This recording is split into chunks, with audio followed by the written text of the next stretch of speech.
we're just going to take you guys through some of the equipment that we use when we're forecasting and collecting. Starting with our collection bucket. Ooh, Super handy. It's got all kinds of pockets. You can put all your snips and it holds quite a lot in it. We've also seen some people carry a backpack. That might be better if you're planning to hike a while in the woods, so you don't get everything caught on branches, but these are pretty handy. You can buy these at some hardware stores, but we'll also link everything we're going to talk about in a Excel doc that we'll provide you with after. All absolutely. right. So we'll probably start with some safety.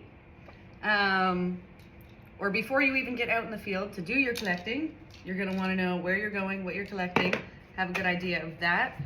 So you will likely have already referenced your Seeds of Ontario and Eastern Canada book, which we've already provided you one, or you can purchase them online through the Forestry and Conservation Association. It's not an ID guide, so you're definitely going to also want some ID guides to have with you in the field, just in case you want to make 100% sure that you're collecting what you're wanting to collect. Yeah, so I guess going back to safety, anytime we're in the field, we always make sure we pack our safety high-vis vest, especially during hunting seasons in the spring and fall, which is when we do the majority of our field work. We really want to be visible to hunters and also just people driving on the road if you're collecting roadside. So make sure everybody has one of those. There's also lots of pockets in it. Anything with a lot of pockets, you're going to want a lot of pockets. Yeah. Gaiters, these are great for if you're going in tall grass or thick thorns. It also helps prevent ticks climbing up under your pants. Speaking of ticks, always have yourself a tick removal kit.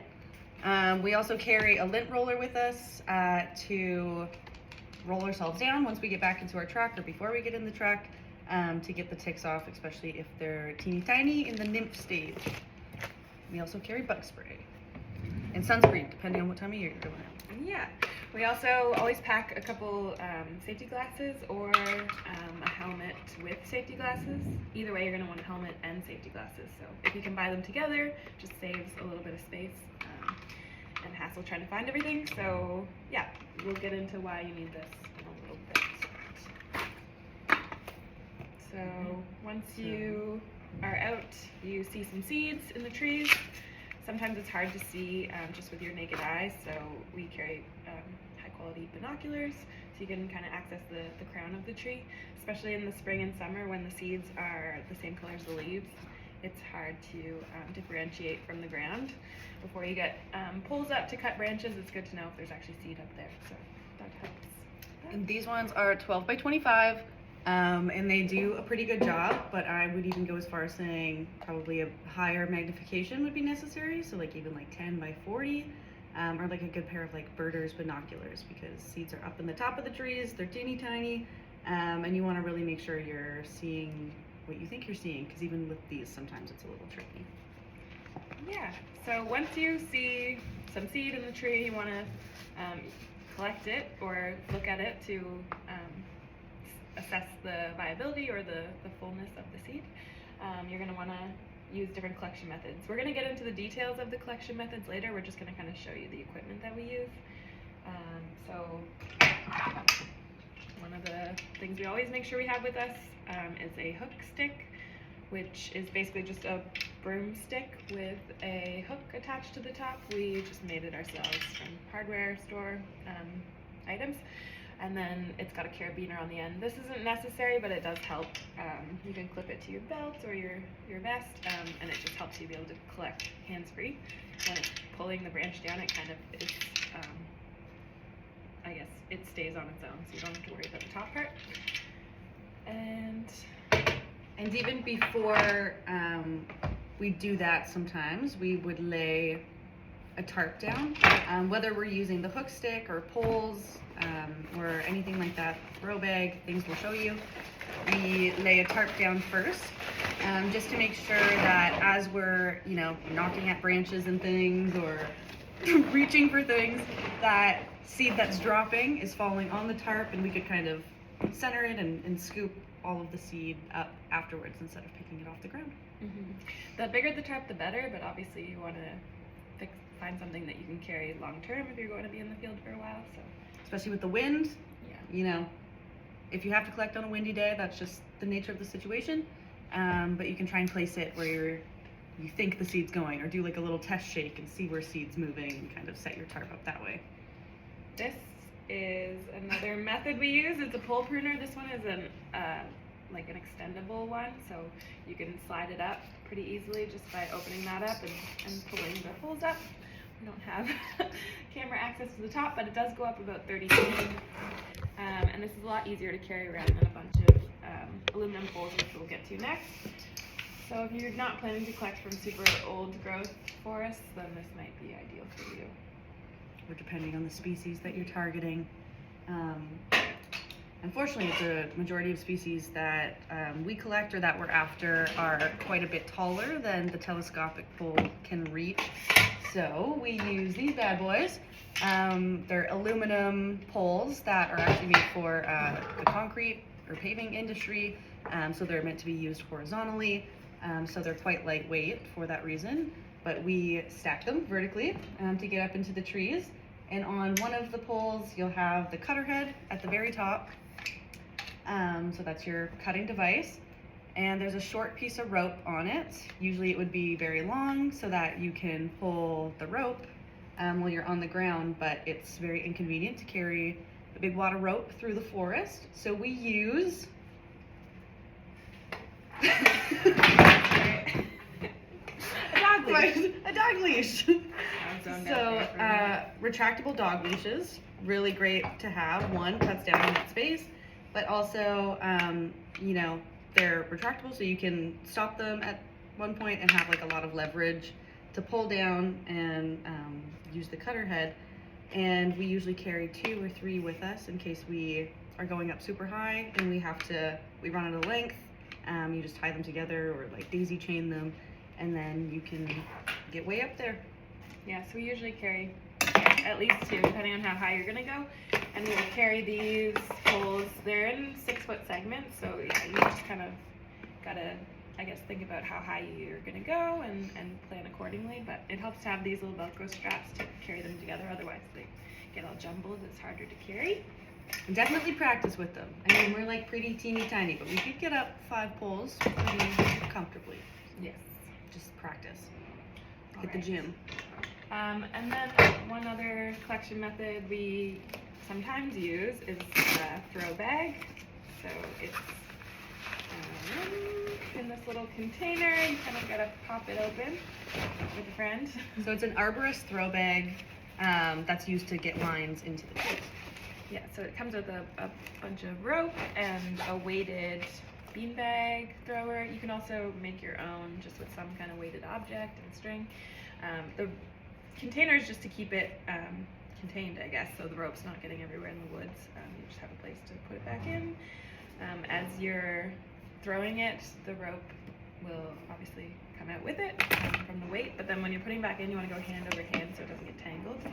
But basically, you're just figuring out a way to throw this up into a branch.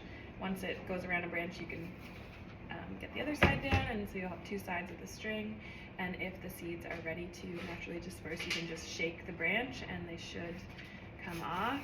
It is species dependent. You want to kind of avoid using this with like lighter seed because it will get caught in the wind and blow away, but your tarp comes in handy for that as well. And yeah, especially if it's heavier seed, it should just come down if it's ready and can be a good low damage method to the tree because you're not making any cuts. Exactly. So once you're actually getting your seed down, you know, a lot of this equipment we use for collection, but also used in the forecasting stage because you want to make sure that there's actually some seed growing inside of the fruits that you're seeing. So once you get the seed down, you're going to want to do cut tests. The most important thing in seed collection. So we always carry around with us a cutting board, usually like a mini cutting board or something, and a couple of razor blades. Just your classic razor blade. They can be a little bit dangerous, so you got to be careful. There are such a thing called paint scrapers. So you just attach these kind of razor blades to a handle, and so it makes it a little bit safer in that way. But you could always carry tweezers as well to hold your seed in place so your fingers are nowhere near the blade. And you could also use double-sided tape to, especially when you're working with like lighter seed, smaller seed, you can put it down onto the cutting board and then put your seed onto the tape and cut from there. So that makes it a little bit easier sometimes. Yeah, sometimes like with birch and other small seed, when you cut it, they tend to like fly away really quickly. So it just helps hold it in place. And on windy days, it comes in handy as well. Yeah, we've got a variety of different snips. There's a pocket knife as well. Really anything that works for cutting things. A couple things that we use. Garden shears. Yeah. Garden shears. Hand snips. We call them snips, but they're Fiskars P68. You can find these at most hardware stores. They're great for a variety of different seed. Always want to keep your hand clear when you're cutting. Just get the seed in place and then move your hands away to cut. Another item is PVC pipe cutters. So there's not really a seed depot that you can go to purchase all of your equipment, and you just kind of have to find what works. So the pipe cutters are really good for smaller cones, like a black spruce, nuts and acorns, things like that. So handy tool, handy dandy. There's also a little hand lens for those small seeds that you do have trouble seeing. So they're just hand lens, tiny magnifying glass, whatever works, whatever you can find that works. You can also invest in a microscope. This is a digital microscope, so you can just charge it up. You can buy them on Amazon. I think they're like $60. Yeah, not too bad. And they have really good quality images on it. And yeah, You can take photos. Yeah, if you want better quality than just the magnifying glass, it might be something you want to invest in. When you're cutting larger cones, we have handmade this little nifty device, a cone cutter. And so it's basically just notched wood or two pieces of wood with a little V shape in the center so that the cone can sit comfortably in there without moving around. And then we have this machete on a lever to be able to cut the cone and keep our hands completely free of it. And we have a nut and bolt to keep it down so it's not moving around when you're in the field. But we have blueprints for this as well if you ever want to make your own cone cutter. You can make them like different sizes and with different materials. We have a couple different options that we could also show you guys while you're here. Yeah, so once you've cut open the seed, you've looked at the embryonic material, it looks good. We want to mark the location. If that's for forecasting, it helps us to be able to go back to that tree when the seed is ready. So we know, okay, like this looks like a good spot to come back to. We don't want to forget. So we have our handy dandy Garmin GPS. You can also use just your phone GPS. Yeah, phones are really good for that. You could make notes in a notebook with the information if you're just forecasting, but also you can use your seed tags, which we use for collection as well, to mark that information down along with the species and all kinds of fun stuff we'll get to later. Yep. And as well as the GPS, ours has in-reach capabilities. Just for times that you're out in the bush and you're out of service or you don't know if you're going to have service. So it does have in-reach on the GPSs, but if not, you could have other little devices like a SpotX. Just always keeping safety in mind while you're out there, because you never know what could happen, especially when you're cutting branches out of trees. Always having a partner with you, first of all. Yes. We also always let like one of our managers or coworkers know when we're leaving and when we're changing locations. With the SpotX, you can just kind of send an automated message just to let them know that we're safe and when we're moving on from one space to another. So if they don't hear from us, they know maybe something went wrong. And yeah, so from there, say we are about to collect, the seed looks mature, it's ready. We're going to Oh, the book. Yes, back to the book. Always reference your seed manual. So if you're not sure if it's ready, you can go to whatever species page. Say it's, let's say, find a fun one. Well, pin cherry. Let's say pin cherry. Pin cherry's fun. So you can see at the top kind of the key forecasting times are in red, flowering is in yellow, and then green is collection when it's like the ideal collection window. That is not a guaranteed window. You really want to pay attention to your own area. This is based out of Ontario, so depending where you are, it might vary, and also depending on the weather and climate of that year. But it's a good starting point. Yeah. It's a good starting point just to get thinking about the times of year when you might want to start looking for things. But again, being out there before, after. This is very much a lot of Ontario data, so just being mindful of that, and especially Southern Ontario. For sure. And more importantly than the window, even I would say, is just understanding what the maturity indicators are for each species. And that book will give you some tips for that as well, which we'll get into in the presentation. But yeah, reference your book, and then if you think, okay, this looks good, I know what species it is, it looks mature, we're gonna collect everything into our handy dandy collection buckets. Nothing fancy. Just a paint can. Yeah, you can reuse coffee cans, paint cans, any container really that has no holes in it, and we always try to mark the side with the liters. It just helps us know what volume we're collecting, and that's one of the things that's asked for on our seed tags.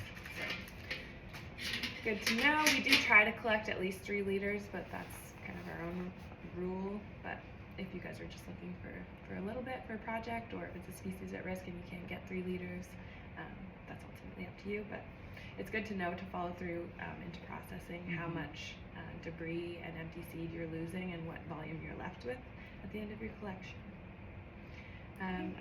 So from the bucket, once we know, okay, we've collected 3 liters, we're gonna put it into another bag to transport. We've got all kinds of different bags. Paper bags are probably our most used. We have all kinds of different sizes, and those are great for most dry seed and lighter seed, I guess. Yeah. And we're using paper bags because you want the seed to be able to breathe. You know, they're respirating. So you want them to breathe, but the 2 killers that, you know, we've either already brought up or we're going to talk about is moisture and heat. So allowing them to breathe is limiting both of those factors.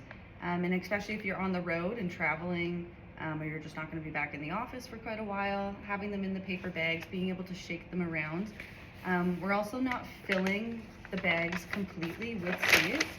So we try to do half, sometimes a little bit more, but then you're also not like crunching down the bag and like shoving any of the seed in there. Just a light fold is all you need.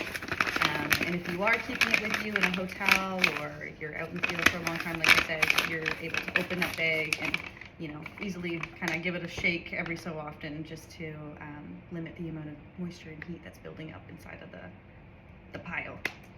Yeah, and if you are on the road for long periods of time, and say you collected the seed and maybe it was like a little bit damp, it's like rained maybe a few days ago, if you're able to lay seed out just like temporarily to dry or ventilate a little bit more, that's great. But if not, as Martina said, just stirring it daily, leaving the bag open when you're back at the hotel is great. We just want to make sure when we're traveling we're not losing any, so just a light fold. And then for larger seed lots that are dry, such as like acorns, nuts, cones, you want to carry a burlap sack with you. These have good airflow, and they're a lot larger and can kind of, they're not going to rip if the seed's too heavy. But again, you don't want to overpack the bag. Leave it about halfway and stir those as well daily. And you could use other items as well that, you know, if it works, it works. So this is a reusable vegetable bag, or a produce bag that you could take to the grocery store, put your apples in. But it works great for dry seed as well, since it is mesh. Allows for a lot of breathability. So if you find something that works, then Godspeed. Yeah, and these are reusable as well, so that's great. And lastly, we always carry Ziploc bags, also with different sizes, and these would be for any wet seeds, so your berries. If you do have to collect in a pickle in the rain, you can put the seed, weird choice of words, you can put them in a Ziploc bag. If you were to collect really wet seed into a paper bag, you run the risk of ripping the bag once it soaks through. Your collection's gone. Yeah, so ideally don't collect in the rain because that just means more dry down time, more potential for damage within the seed. But if you must, you can put it in a Ziploc bag, just get it out and laying down flat to dry as soon as possible after collection. And speaking of berries and putting them into a bag, there's also a piece of equipment called a berry picker, which makes collecting berries way more efficient and easy. It mimics a bear paw. Yeah, it's You know, also stripping a sometimes branch. called a bear paw, so that's handy. It also is great for anything that's in large like clusters, like ash or maple. You can kind of just strip it, especially if the leaves already have already fallen. You're not getting too much debris in there, and it makes it a little bit quicker. Yeah. Also, when you are collecting into the bags, we want to always include a tag with that seed lot information inside the bag, but also writing the information on the bag, just in case you lose the tag or if something happens, the bag rips. You want to just make sure you have those two included. If you're collecting berries, you also want to make sure you put the tag inside a smaller bag like this in the bag, because the berries will soak the paper. You can rip the paper. But you always want to have that data redundancy, just in case something happened to the outside of the bag, it got wet, whatever, all of that information's lost, but you still have the tag inside of the bag. Just having that redundancy, because your collection is only as good as your data. And especially if you're sending seed to us, the National Tree Seed Center, to store on your behalf or to process for you, that's the basic information that we need to be able to store it for you. So always carrying lots of pens and pencils and permanent markers especially is very important. Also, when you are marking the GPS location, we really want to make sure that we're getting as close to the base of the tree as possible, so we're getting an accurate read on that location. If something were to happen, we find out maybe that tree is resilient to a certain invasive bug or something, we can trace it back to that individual tree. It just helps with our seed sourcing information. If you are sending seed to us, you don't need to include the exact GPS location. As long as you have that somewhere, you can skew the last couple data points there. We don't need to know exactly where it came from, especially if it's a species that's at risk or culturally significant that you're not wanting to share. Yeah. And that's basically it. Another piece of something that would be helpful is backroads map books. You always want to know where you're going. If you don't have a GPS or you're going to be out of service and you haven't downloaded a map, whatever, you're not quite sure where the distinction between crown land is, private, which is pretty important. You can get these books. I believe there's an app as well, but you can get them for all different areas. So this one's northeastern Ontario, there's northwestern, southern, New Brunswick and PEI, Nova Scotia. You can get them for everywhere. Thanks for And listening. that's about it. Back to the slideshow.